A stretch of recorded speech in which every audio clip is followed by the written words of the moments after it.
So welcome back, everybody. We're already at part 3. I can't believe it. I know. I know. It's kind of making me a little sad, actually, Valerie. We're gonna have to find something else, right? So welcome back. And for those, I think everybody that is on this right now on the meeting has been a part of it already. So I won't take up too much time here. Microphones, it's great if they're muted. If you have a question for Val, let's put it in the chat box.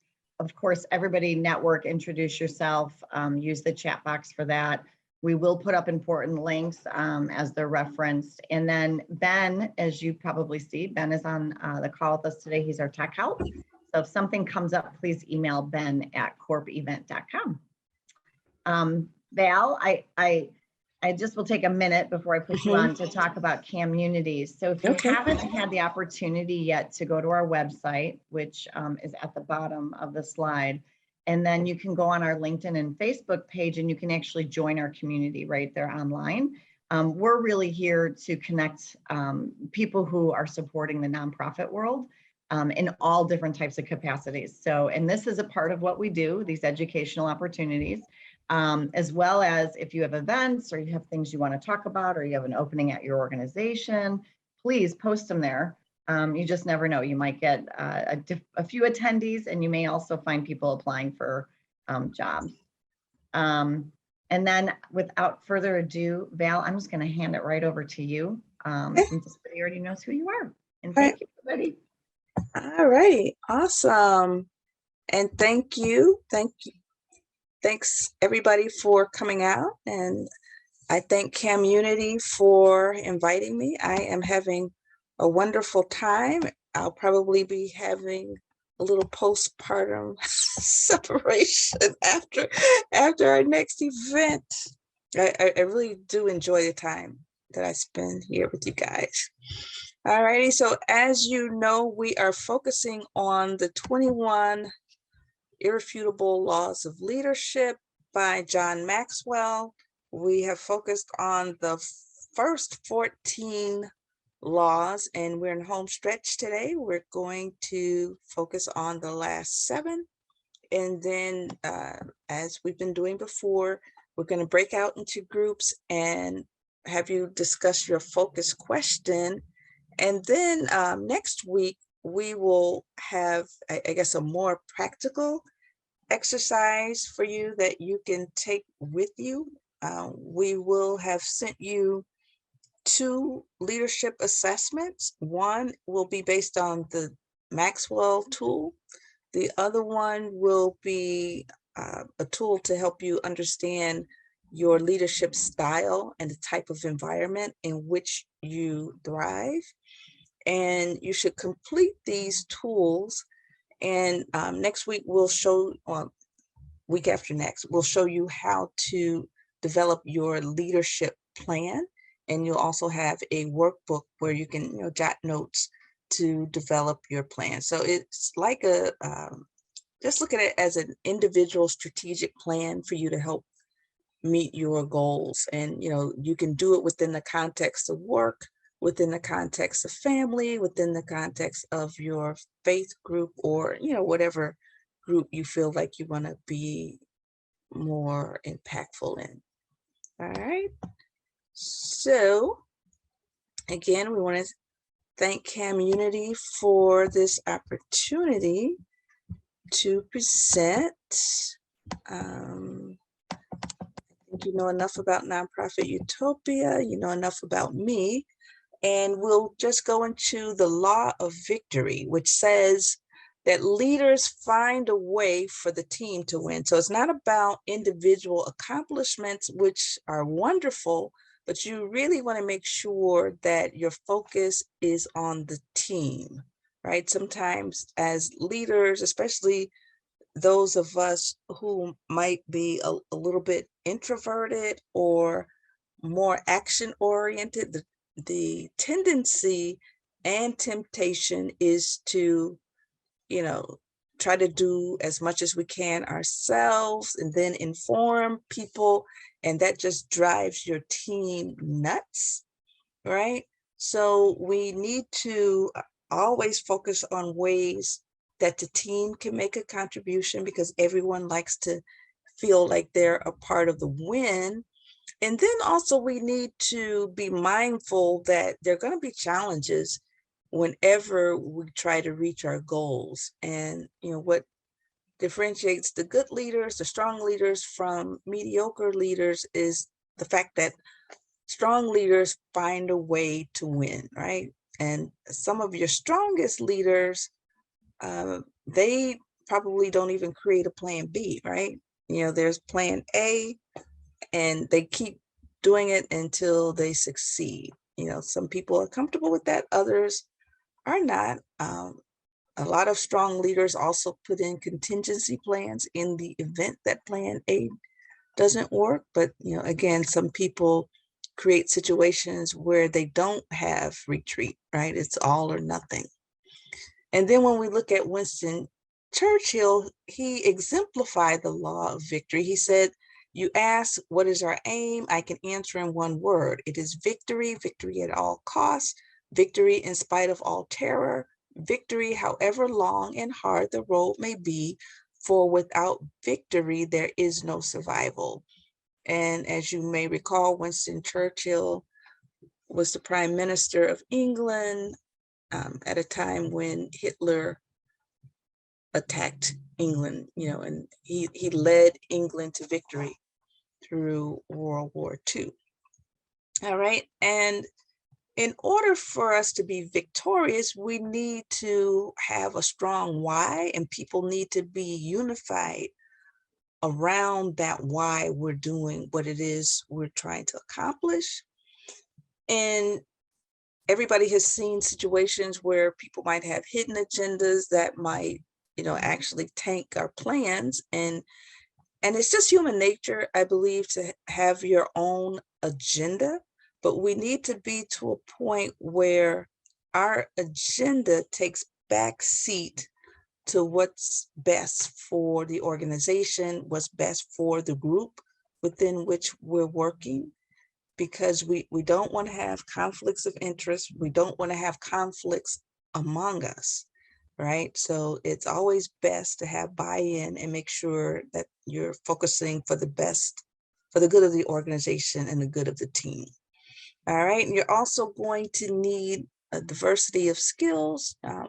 Some of your weaker groups are more insular. People might all think the same. They might all have the same skill sets. But if you really, really want to go far, it's always helpful to have an interdisciplinary team where you have some people who are, for example, good at marketing, some who are good at finance, others who are good at communications, and then others are just good at executing. It takes all kinds to make for a strong team.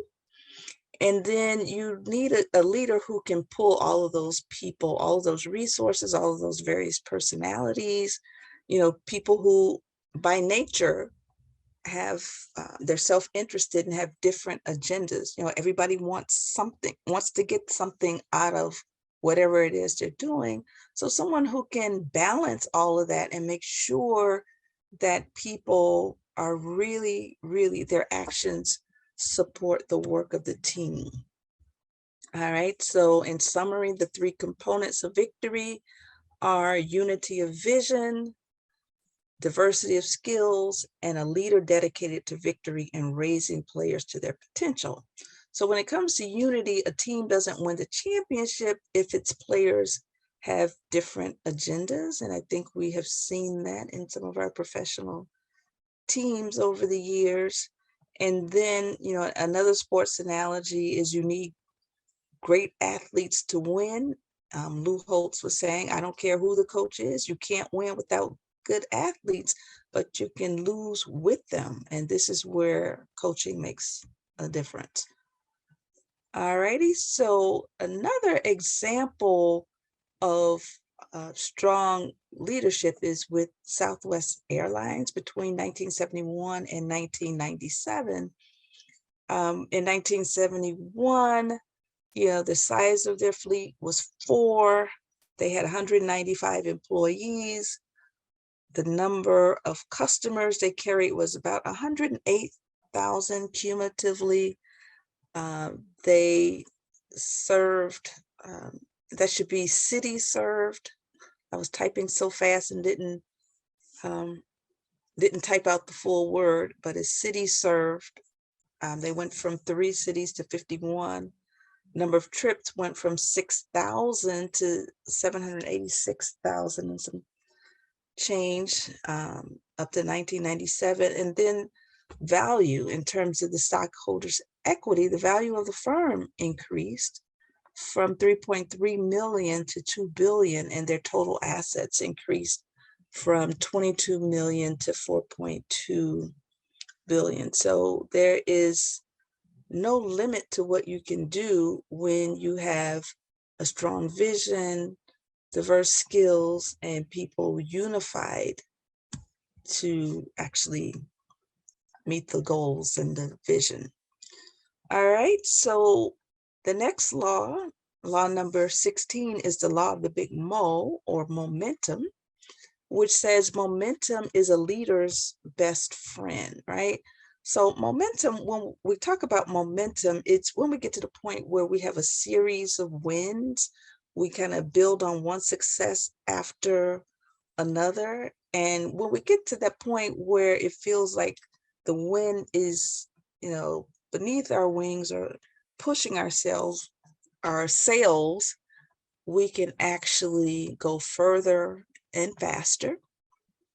And according to Maxwell, momentum can be your best friend, and the difference between winning and losing in many instances is the momentum.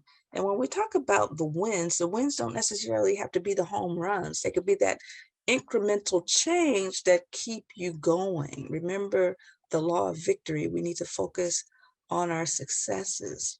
So the momentum makes the problem smaller, and it makes achievement easier, because what happens is if you're focused on your wins, right, that keeps the team motivated to do more. They get more self-confident. They know that they've done things in the past, and that gives them the confidence to go forward. All right. So with momentum, when the train is moving at a relatively high speed, it can blast through a brick wall. But without the momentum, when it's just either parked or going very, very slowly, it could barely get over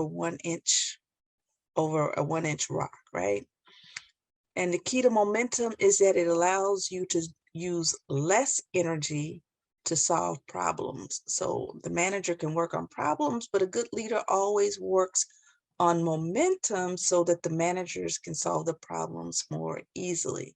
And if you worry about the problems in your organization, you'll never really find time to consider how to make your organization more efficient and build momentum for your team. So if you find yourself working with the group that is somewhat stagnant, your first task is to focus on the small wins, so you can get people back into the habit of winning. So you want to identify what motivates your team. Ask people, you really want to understand people's self-interest. What gives people energy, what makes them excited, tap into their passions. And then by the same token, you want to find out what demotivates them, what drains their energy. And then you want to really focus on those situations where you're consistently finding those win-win situations where you're moving people toward a desired end, but you're also focusing on what motivates them and what gives them joy and passion. And then you want to celebrate, even if your win is a teeny tiny win. You want to make a big deal out of it so that people, their mindsets change from one of stagnation to one that, is constantly in motion, constantly achieving small goals. And then you always want to show enthusiasm and hope. Even though you want to use your losses as learning experiences, you don't want to dwell on your losses and then, demotivate people and get stuck on where you are. You want to focus on what's coming next and how you can build on what's been achieved to do what's next. Law number 17 is the law of priorities, and that says that leaders understand that activity is not necessarily accomplishment. And I can definitely identify with this, especially when I was an executive director. There were some programs where we met our goals, we exceeded our goals, we were constantly busy. But at the end of the day, in some areas, we made no change. So I can definitely relate to the fact that busyness does not necessarily translate into meeting your goals or making an impact. So when you're excelling, it's usually because you have set your priorities in order. And then when we talk about the 80-20 rule, that suggests that you'll get 80% of your return on activity from only about 20% of what it is you do, right? And just like we know too, amongst our teams, 20% of the people are probably going to be the most active. And sometimes it feels like it's unfair, but you might want to pour into those 20% a little bit more than you do the 80%. The 20% of the workers who are actually the leaders amongst your group, pour more into them, invest more into them than you would everyone else, even though you do want to invest in everyone. You just want to give that extra attention to the top performers. And then for your priorities, everybody is accountable to someone. It could be your boss, it could be your department, it could be your board. But the first thing you want to do is figure out what's required of you. And then you want to look at those activities where you can get the biggest bang for the buck, or in this case, is described in terms of the best return. But at the same time, you as a leader, you might have a little bit more flexibility than others to also focus on what gives you that best personal reward. What makes you feel good? What are you passionate about? And those things that you're not quite as passionate about, you can delegate to others, assuming that the person that you are delegating to can do the job at least 80% as well as you can. So in summary, when it comes to priorities, I think we all know that it takes a leader to get started, but you'll often have small beginnings, but start anyway. Sometimes we can get discouraged by how long it takes to make movement, in the example that we had with the 21 irrefutable laws of leadership, he spoke of a teacher who was he was at one of, quote unquote, the worst performing schools in LA, and he had a science background, and he wanted to motivate the students, who were in a poor Latino neighborhood to get to the point where they excelled in science, right? So the first thing he did was set up an AP program, and people were like, why in the world are you going to set up an AP program? I believe it was in physics, or it might have been in computers. It was a scientific area, but they were like, why are you trying to do AP in this environment where people are doing all they can just to, make it to the next grade? But he continued to recruit people. He ran the AP program, and in the first year, I think only 2 students actually passed the exam, scored high enough to get college credit. But he kept going, and he figured out ways to not only prepare the students, but also to motivate them and tap into their passion. So it wasn't just him, lecturing to them from on high, but actually figuring out ways to motivate them so that they wanted to actually succeed in science and on this exam. And in the beginning, he only had 1 or 2 success stories, but he played up those success stories constantly as if they were the largest wins in the world. And over time, it took several years, but he moved from a point where he had maybe 2 students who passed the exam, 2 students out of 8, to actually having, I believe, 60 students passing the exam. And it got to the point where they just created so much momentum where the program itself began to almost function on autopilot in terms of the growth. The kids began to reach out to other kids. And, the school itself, the teacher, he started off with that one AP program in the sciences, and then teachers from other disciplines began to develop their own AP program. So the school that went from, say, a stain in the whole district, right? One of the lowest performing schools in the whole district, over time, it took about 11 or 12 years, they became one of the top performing schools, and certainly one of the top schools in the nation in terms of the number of Mexican American students who were excelling in science and getting college credit through the AP program. All right. So when you're in an environment where you have momentum, the followers who may not necessarily have the potential on their own, they begin to be buffeted by the group. There becomes a positive peer pressure, right? So people who may not normally perform at peak levels, they increase their level of performance.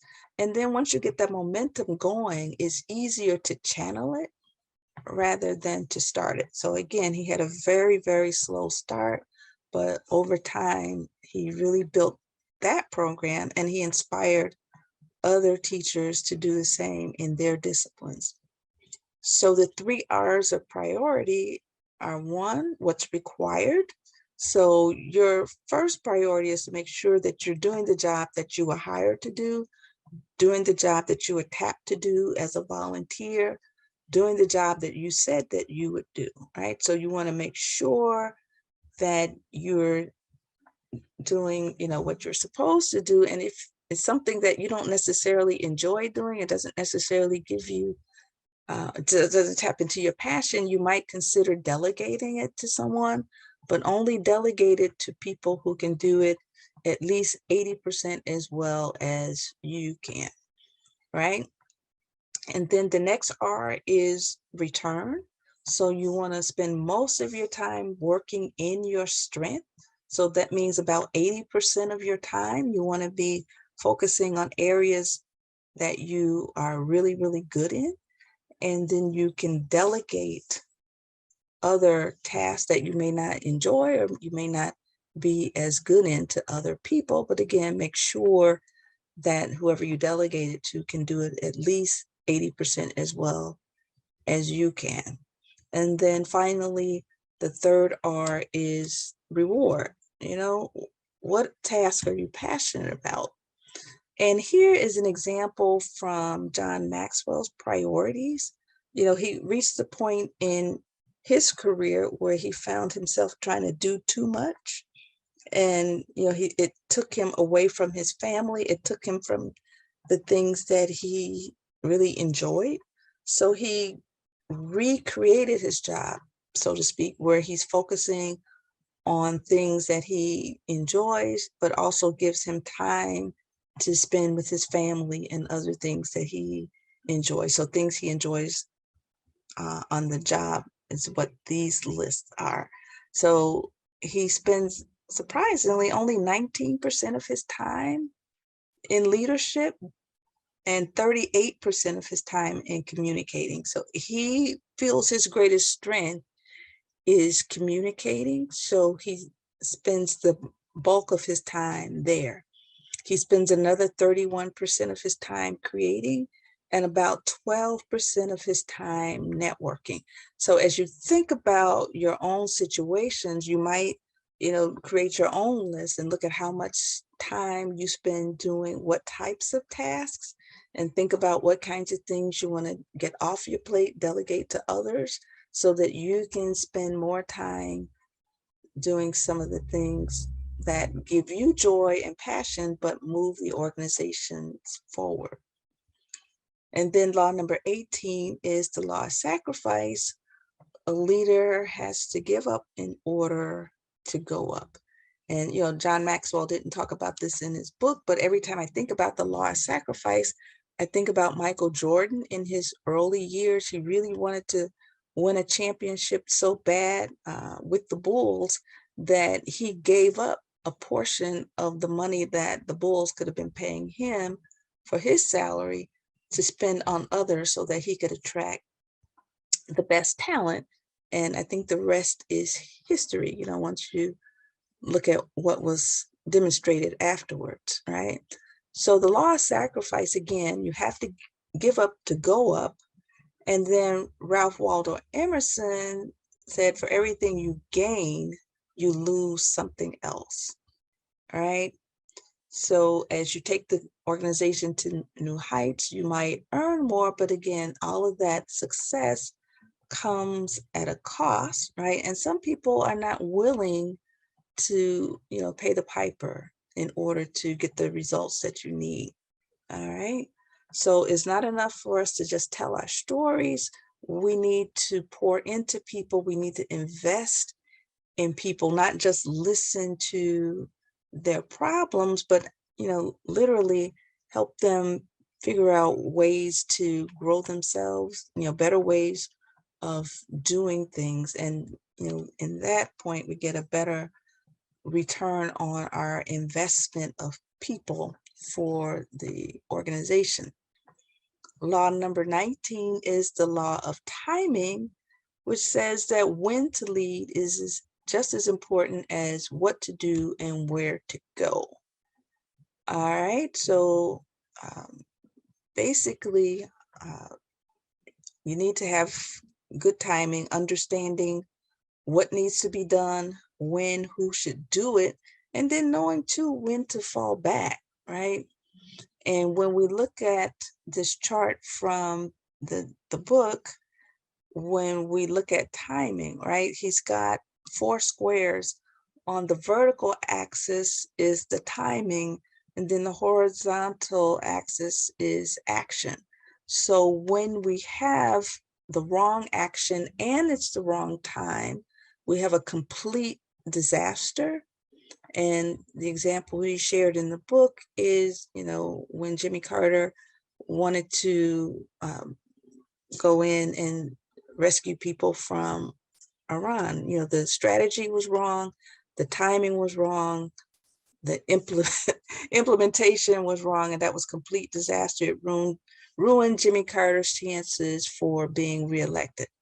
And then you can have the right action, meaning you can make the right decision, you can do the right thing, but if it's at the wrong time, there's resistance. So for example, if you are an experienced leader coming from another environment where there is constant movement, constant growth, constant success, and you go into a situation where it's a little bit more stagnant, you follow the playbook that you had in this organization where there was constant growth, right? The first thing you might encounter in a group that hasn't been moving forward for a while is going to be resistance. So it's not that your actions are wrong, it's the timing. You have to prepare people to receive the changes that you think are going to move them in the right direction.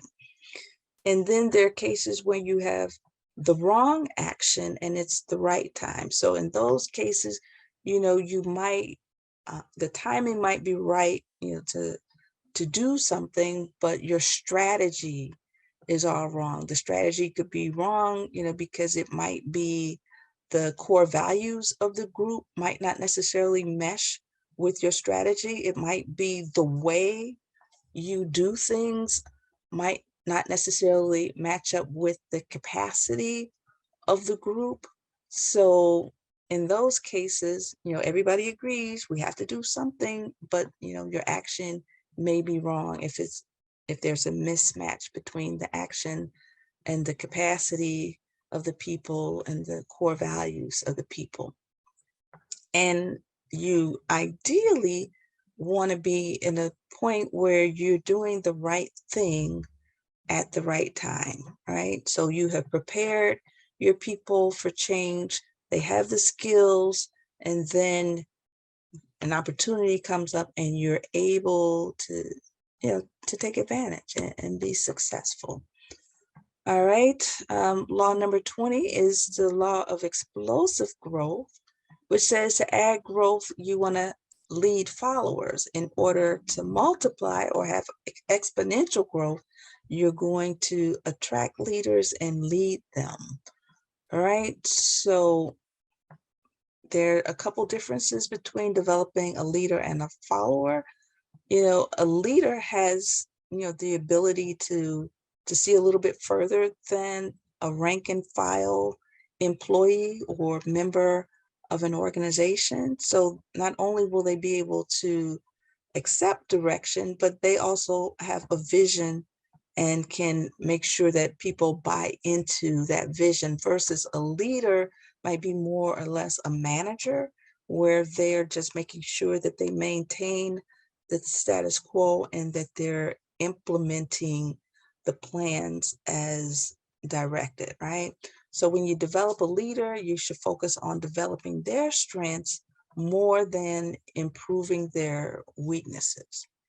All right. And John Maxwell says our whole culture taught us to work on our weaknesses, and our culture is wrong. So if you want to get paid well for your services, you need to find something you're really good at and exploit that. So in other words, spend most of your time developing your strengths, acknowledge your weaknesses, but don't dwell on them, right?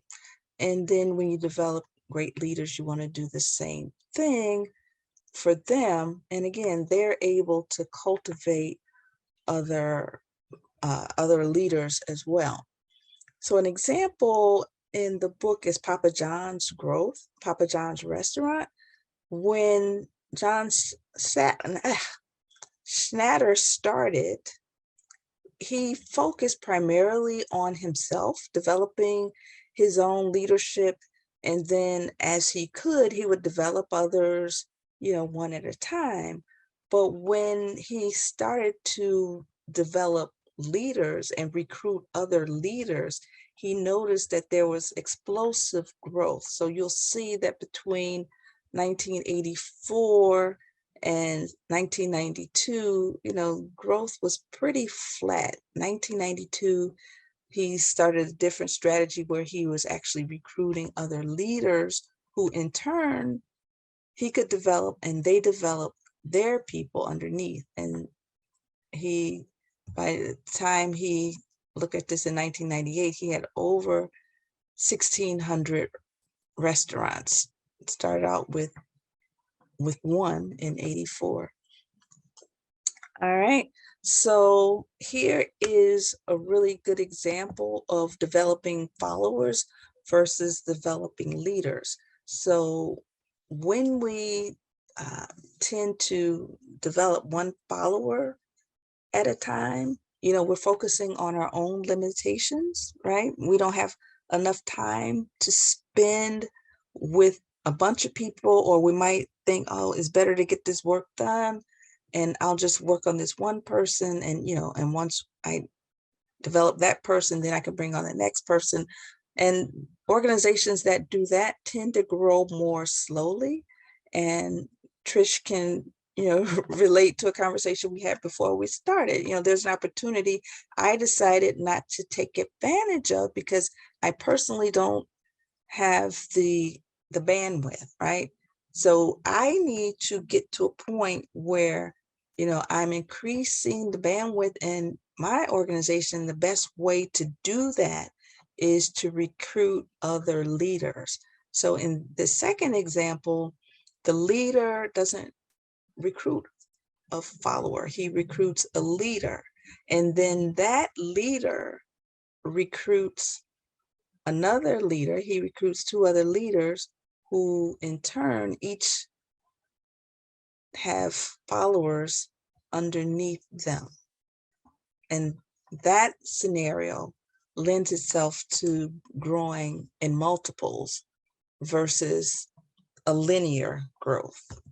And when I say linear, 1, 2, 3 versus 1, 2, 4, 8. All right. All right. So here is a contrast of the qualities for leaders who develop followers versus those who develop leaders. Leaders who develop followers, they need to be needed. So they want their people to depend on them. They focus on the weaknesses, trying to improve the weaknesses rather than focusing on their strengths. They develop the bottom 20%, hoping they'll catch up with everybody else. They treat their people the same for fairness. And that creates a situation where their higher performers are resentful of people who aren't doing as much. And by the same token, you have to be very, very careful. If you reward the people who are doing the work, you still need to create a system where you're not creating a system of favoritism and cronyism. So there's a delicate balance there. Leaders who develop followers, they hoard power for themselves because they're afraid that if they develop other leaders, that somehow diminishes their influence. The leaders who develop followers, they spend time with others as opposed to investing time in others. So they're sharing experiences and maybe listening to problems, but not necessarily showing the person how they can develop themselves. They're teaching them how to fish versus how to, they're giving them a fish versus teaching them how to fish. Leaders who develop followers also grow by addition. So that's one at a time rather than by multiplication. And then they impact only people they touch personally. So this small group and their influence kind of stays in their department or stays in their organization. They're not impacting other organizations. They're not impacting the community. On the other hand, leaders who develop other leaders, they want to be succeeded. They want to work themselves out of a job. They don't want people to be dependent on them. They want to work themselves out of a job so they can go and take on the next challenge for themselves. They focus on their strengths rather than on their weaknesses. And they develop the top 20% of their people so that those top 20% can then begin to develop the people who report to them. And they treat their leaders as individuals rather than treating everybody the same. So I guess it's a lot like parenting. Ideally, you don't treat all of your children the same. Each parent knows their children, and you give your children, and I'm not trying to say that we as employees are children, but this is just an example. You treat each of your children individually so they can each succeed within their own capacity. And you do the same with people in your organizations. Leaders who develop leaders, they give power away rather than hoard it for themselves.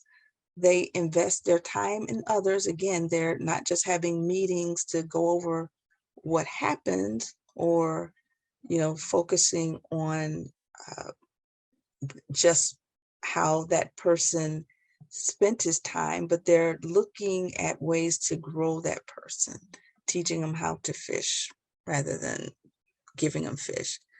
They grow by multiplication. So you see that exponential growth because they're hiring people who also have the ability to grow others. And then they impact people beyond the four walls of their organization. And then finally, if you do everything right, you want to focus on legacy. Think of, how people are going to think of you when you leave the scene. What's going to be the impact of your work?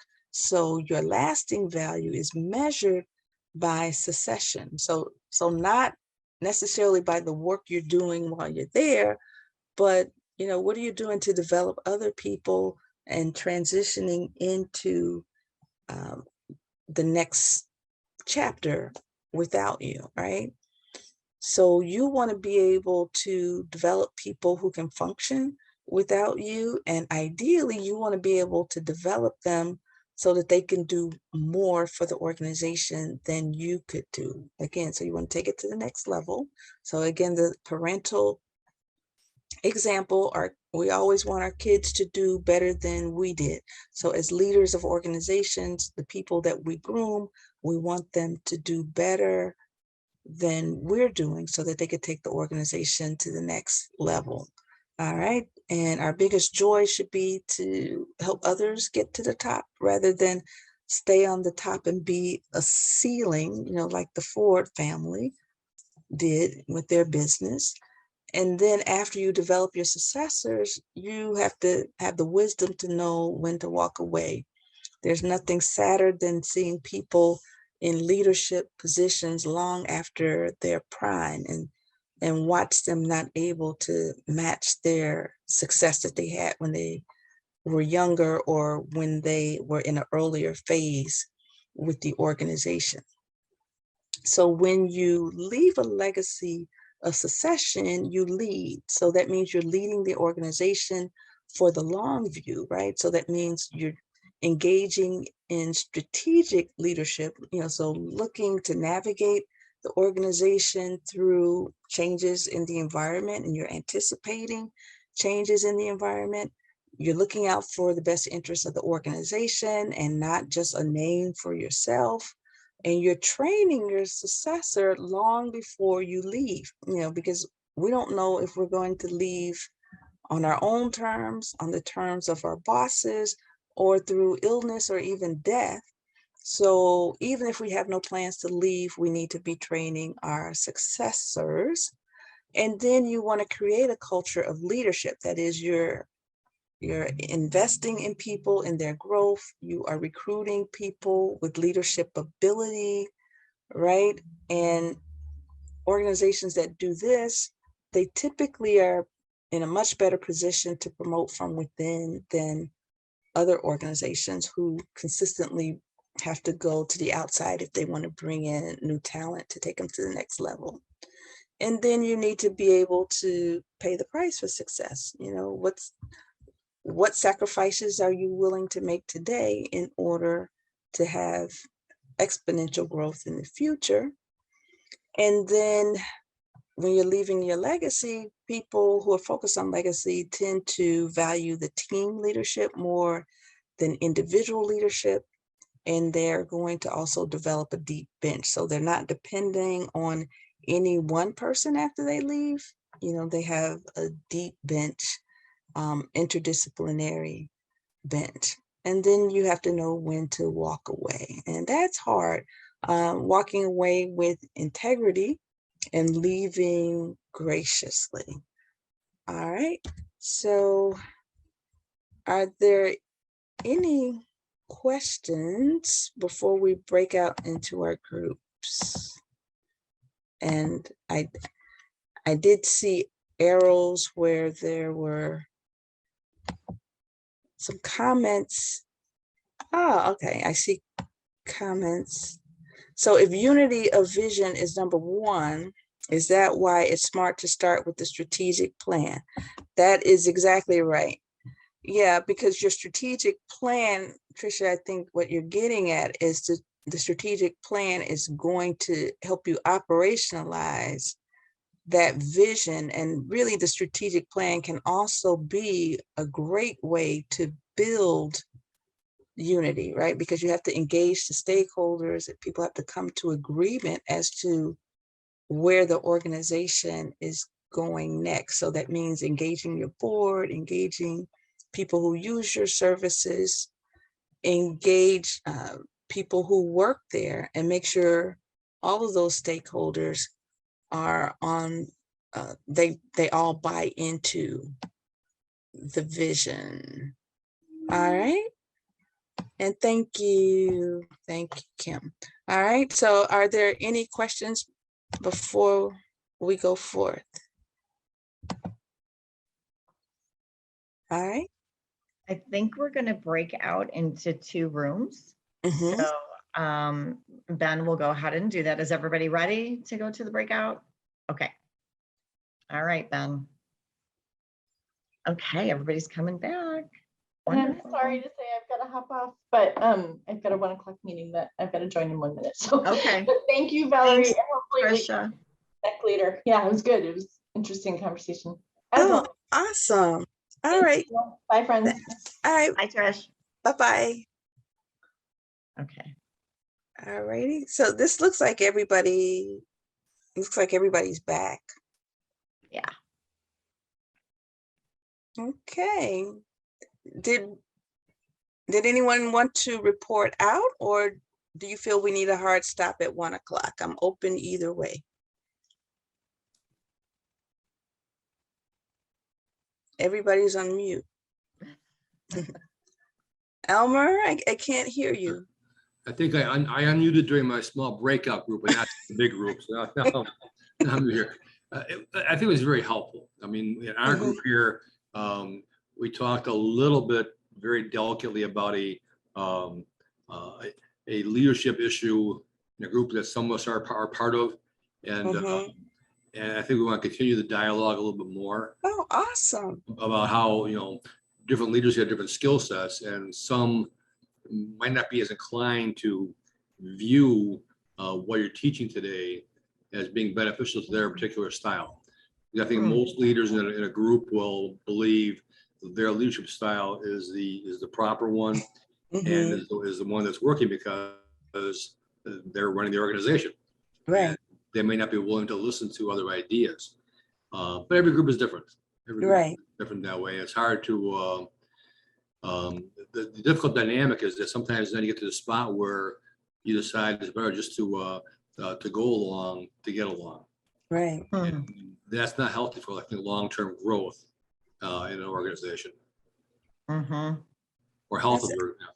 That's excellent. So which question did you all have? I think you must have momentum. Did you have the momentum question? We did. Yeah, big momentum. Okay. So. Okay. All righty. Awesome. And then the next group, what was your question? Victory, the victory question. Here, I can, do you want me to read it? Sure, I'll read it. Okay. Yeah, you read it. There we go. In order to win, one of the first things a leader must do is develop a unified vision. If you're leading a team of people with different skills and interests, how would you go about building a unified vision? We talked about the importance of defining the win, what the win is, but also getting input from the team so that we didn't say these words, but in essence that everyone has buy-in by contributing to and discussing and getting a full understanding of what the win is, first of all. And so then therein lies your vision. The leader, Dramal was talking about, as a leader, you have one, but you don't want to lead with that when you're talking to your people and say, well, this is my whole thing. You want to let them give you input, and then excellent. that they are sort of building around it, if you will. And so that's how we suggested that as a leader, you can build a unified vision. Jackie, did I forget anything, or did you want to add something? No, it's all good. Okay. So Elmer, did you have any thoughts about that? I know you guys were talking about momentum, but it would be interesting to see if you had any thoughts about the unified vision. Probably the same thing there. I mean, it's like an organization that I belong to tends to have a meeting once a month where we are kind of told where we're at and where we're going. But I don't really feel a lot of times we're given the opportunity then to give our input as to have that kind of dialogue with respect to that. So it's kind of like we're on a roadmap here going somewhere, and maybe not everyone knows where we're going. Nor is any input at the end of the day as to where that road should be going. And That's interesting. And sometimes as leaders, we could be clueless. You know, we think we know what we're doing. We think we're leading people in the right direction. And we even sometimes might think that people are with us and they're not really with us because we haven't, and I'm speaking from some personal experiences, you know, because we haven't taken the time to really engage them. And engaging is not, oh, what do you think? Right? Mhm. It's building that relationship and really, really understanding, you know, what makes people tick. It seems to come back to the strategic step, you know, Mhm. taking the time to actually do that, which I think does help with, one, having direction, vision, people know what they're working towards, but just as you guys have been talking about, is buy-in. You know, Mhm. you need to have buy-in, right, in order to be successful. So, I mean, I guess it depends on your definition of success. Right. Right. But yeah, I think that's a really good point, Elmer. And when you said that, your definition of success, I guess my gut instinct is to say, well, did you meet the goal? If you met the goal, that you're successful. But then when I look at that deeper, sometimes I could say I met several goals, but didn't feel successful. If that Mhm. makes sense. Okay, for example, Yes. I ran an organization that had a youth program that was designed to build leadership, but most importantly, in this particular program, develop their communication skills, Mm. develop their oral and written communication skills. So we had all of these goals and objectives, you know, goals meaning, for example, we wanted to send people through CAN TV, let them learn how to produce their own shows, right? That was one way. We want them to produce their own newsletters, blah, blah, blah, in hopes that if they could do all of these things, then, you know, a byproduct would be enhanced skills, right? Communication in terms of written and verbal. So we met all of our goals. We exceeded all of our goals.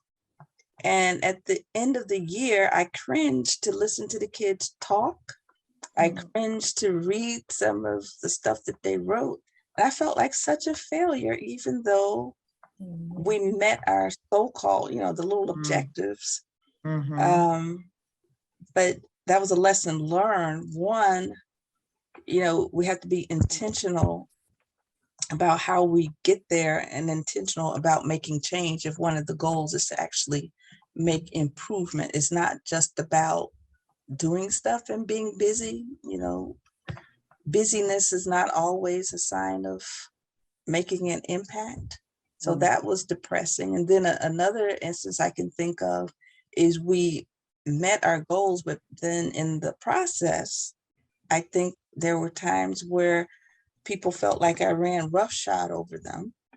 So if we met all of our goals and people at the end were mad at me, was that really success, right? So I don't know, you're causing me to have a flashback, Kim. Yeah, but I think though, Sorry. I think if you go back to that chart you showed us, though, I think in the law number 20, Mhm. a sign of a weak leader, the left-hand side of that graph, showed a leader that wanted everybody to like them. All Mhm. right. And Yes. that's not always mean, does not mean you're gonna be a good leader. Yeah, if you having people Mhm. like you. I think a lot of times that leader has to realize here that their job is not just to be To be liked, liked. but Oh, I No. love to lead that. a team to a Oh, common no. goal that they're all working towards. Right. That's a big difference. You know, a lot of times a Mhm. leader is not going to be liked, but maybe respected. Mhm. And I think out of mutual respect comes likeness. Okay. Mhm. But it's not an easy thing to do. Thank you. And I think if you're willing to step up and be a leader, you have to be okay with not being liked, because there's always going to be somebody in the mix who Amen. doesn't like you. Amen. And as long as they do what they need to do and they come along so that we are reaching the goal, okay, so don't like me, whatever. Right. Yeah. I love it.